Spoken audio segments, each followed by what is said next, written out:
Welcome back to Hadi Biology 20. This is the last lecture of chapter number 5 chemical reaction, and the title of this topic is importance of exothermic reaction.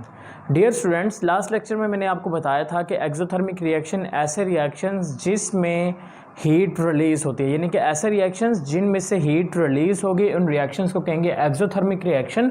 तो हमने देखना है कि वो जो exothermic reaction है वो important क्यों है, उनकी अहमियत क्या है हमारे डेली लाइफ के अंदर। तो डियर स्टूडेंट्स, जो एक्सोथर्मिक रिएक्शन है ये हमारे डेली लाइफ में बहुत ज़्यादा इंपॉर्टेंट है। उसकी वजह क्या है? उसकी सबसे बड़ी वजह आ गई आपके पास कुकिंग। अगर आपको खुराक को कुक करना है, पकाना है, तो क्या करना पड़ेगा? आपको एनर्जी चाहिए। सही है, आपको क्या चाहिए? एनर्जी चाहिए। अब वो जो एनर्जी होगी वो कहाँ से रिलीज़ होगी? वो ऐसे केमिकल रिएक्शन से होती है जैसा कि आपने मीथेन को जलाया, मिथेल के जलाने से एनर्जी रिलीज़ हो रही है आग की फार्म के अंदर, फायर की फार्म के अंदर। क्यों रिलीज़ हो रही है? क्योंकि वहाँ पर जो रिएक्शन हो रहा है वो कौन सा हो रहा है? एक्सोथर्मिक हो रहा है। इसी वजह से रिएक्शन से हीट निकल रही है, और वो हीट हम क्या करते हैं? वो हीट हम इस्तेमाल करते हैं खाना वगैरह को पकाने के लिए, या फिर और जो डेली एक्टिविटीज़ हैं, पानी को बॉयल करने के लिए, किसी चीज़ को बॉयल करने के लिए, इन सब कामों के लिए हम क्या करते हैं? हम इस्तेमाल करते हैं एक्सोथर्मिक रिएक्शंस को, जो होते हैं या तो नेचुरल गैस को बर्न करने से, या फिर कोल को यानी कि कोयले को जलाने से, या फिर वुड को जलाने से। इन तमाम चीज़ों को जलाने से जो केमिकल रिएक्शन हो रहे हैं वो हो रहे हैं exothermic reaction. Second exothermic reaction इसलिए इंपॉर्टेंट है बिकॉज जो गाड़ियाँ हैं, जो ट्रांसपोर्ट हम इस्तेमाल करते हैं एक जगह से दूसरी जगह जाने के लिए, वो उनके अंदर जो केमिकल रिएक्शन हो रहे होते हैं वो होते हैं डियर स्टूडेंट्स एक्सोथर्मिक। कैसे होते हैं? यहाँ पर तो मैंने आपको सिंपली बात कर दी। मैंने कहा या तो आप डियर स्टूडेंट यहाँ पर CH4 यानी कि जो मीथेन है, यानी कि जो गैस है, आप उसका इस्तेमाल कर लें, उसमें भी एक्सोथर्मिक है। या फिर मैंने आपको कहा था कि आप कोल कर लें, या फिर आप क्या कर लें? आप वुड कर लें, यानी कि लकड़ी। इन सब से हो रहा है। लेकिन यहाँ पर जब व्हीकल्स की बात करते हैं तो डियर स्टूडेंट गाड़ियों के अंदर क्या होता है? हम पेट्रोल इस्तेमाल करते हैं। अब वो जो पेट्रोल होता है ना, पेट्रोल डियर स्टूडेंट, पेट्रोल के जलने से क्या होता है? हीट प्रोड्यूस होती है, और वो जो हीट होती है वो हीट क्या करती है? वो हीट दरअसल प्रेशर इंक्रीज़ कर देती है। वो हीट क्या प्रोड्यूस कर देगी? प्रेशर को इंक्रीज़ करती है। कहाँ पर इंक्रीज़ कर देगी? जो पिस्टन्स होते हैं ना, जो टायर्स होते हैं, टायर्स के जो पिस्टन्स होते हैं वहाँ पर प्रेशर बढ़ा देगा। जब प्रेशर बढ़ जाएगा तो प्रेशर के बढ़ने की वजह से जो हमारी गाड़ियाँ हैं वो स्टार्ट हो जाएंगी, चलना स्टार्ट कर देंगी। Is it clear? तो इसका मतलब ये है कि वहाँ पर देखें उस केमिकल रिएक्शन में हीट हो रही है ना प्रोड्यूस, इसका मतलब है वो कौन सा केमिकल रिएक्शन है? That is the exothermic chemical reaction. अब नेक्स्ट देखें डियर स्टूडेंट, नेक्स्ट आ गया आपके पास थर्मल पावर स्टेशन। देखें इलेक्ट्रिसिटी प्रोड्यूस करने के लिए, एनर्जी को या बिजली को बनाने के लिए क्या किया जाता है? फॉसल फ्यूल्स को जलाया जाता है। फॉसल फ्यूल्स को जलाने से हीट बनती है, और वो जो हीट होगी वो हीट हम इस्तेमाल कर लेंगे इलेक्ट्रिसिटी को बनाने के लिए। इसका मतलब है थर्मल पावर स्टेशन में भी जो केमिकल रिएक्शन हो रहा है वो कौन सा होगा? एक्सोथर्मिक रिएक्शन होगा।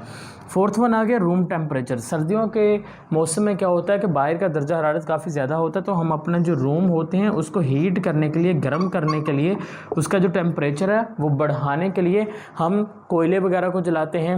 अब उनके अंदर केमिकल रिएक्शन कौन सा हो रहा होता है? एक्सोथर्मिक। इसी वजह से तो हीट रिलीज़ होती है। इसका मतलब है जो हमारे रूम्स हैं उनको गर्म करने के लिए भी हमें इसकी ज़रूरत पड़ती है। सबसे इम्पोर्टेंट चीज़ वो है रेस्पायरेशन। सबसे बेस्ट पॉइंट जो है यहाँ पर वो है रेस्पायरेशन। क्यों डियर स्टूडेंट? जितने भी लिविंग ऑर्गेनिजम्स हैं, सभी लिविंग ऑर्गेनिजम्स के अंदर एक केमिकल रिएक्शन हो रहा होता है, वो है रेस्पायरेशन। और रेस्पायरेशन में क्या होता है कि जो ग्लूकोज होती है वो टूटती है ऑक्सीजन की मौजूदगी में, और ऑक्सीजन की मौजूदगी में टूटने से क्या होता है? आपके पास dear student carbon dioxide release होती है, साथ में वाटर रिलीज़ होगा, और इसके साथ साथ एक और चीज़ रिलीज हो रही होती है, वो होती है हीट। अब देखें इस केमिकल रिएक्शन में भी हीट प्रोड्यूस हो रही है, तो इसका मतलब है ये भी कौन सा रिएक्शन है? This is also an exothermic reaction. अब ये जो हीट प्रोड्यूस हो रही है ना डियर स्टूडेंट्स इस रिएक्शन के अंदर, रेस्पायरेशन के अंदर, अब ये हीट हम इस्तेमाल करते हैं अपनी डेली एक्टिविटीज़ के लिए। Is it clear? हम अपने बॉडी के टेम्परेचर को ना, हमारे बॉडी का जो टेम्परेचर है वो हमेशा रहता है 37 डिग्री सेल्सियस, ना कम होगा ना ज़्यादा होता है। सही है? तो डियर स्टूडेंट 37 डिग्री सेल्सियस को मेंटेन करने के लिए जो हीट हमें मिलती है वो हमें मिलती है कहाँ से, वो हमें डियर स्टूडेंट मिल रही होती है ग्लूकोज से। तो ये चीज़ आपने याद रखनी है, जितने भी एनिमल्स हैं या लिविंग ऑर्गेनिजम्स हैं उनके अंदर जो एनर्जी बन रही है, जो हीट आ रही है, वो इस रिएक्शन से आ रही है। इस रिएक्शन का नाम होगा रेस्पिरेशन। इसके अलावा डियर स्टूडेंट्स अगर कोई हमारे पास कोई कान वगैरह है, ठीक है, माइनिंग बोलते हैं, यानी कि आपके पास किसी जगह पर ज़मीन के अंदर कोई सोने की कान मिल गई या फिर नमक की या किसी और मेटल्स की मिल गई, तो वहाँ पर माइनिंग के दौरान एक छोटे से बम इस्तेमाल किए जाते हैं। वहाँ पर हम बेसिकली इस्तेमाल करते हैं गन पाउडर वगैरह या फिर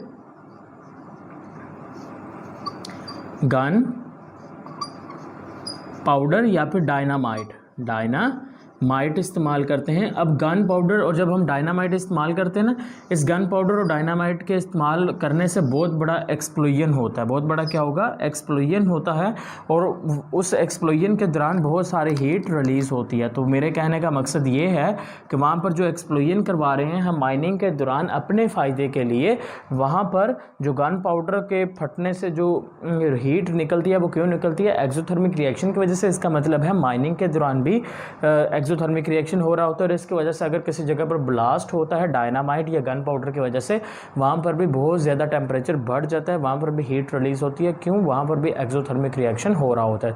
तो डियर स्टूडेंट ये है हमारी डेली एक्टिविटीज़ के अंदर एक्सोथर्मिक रिएक्शन के इम्पोर्टेंट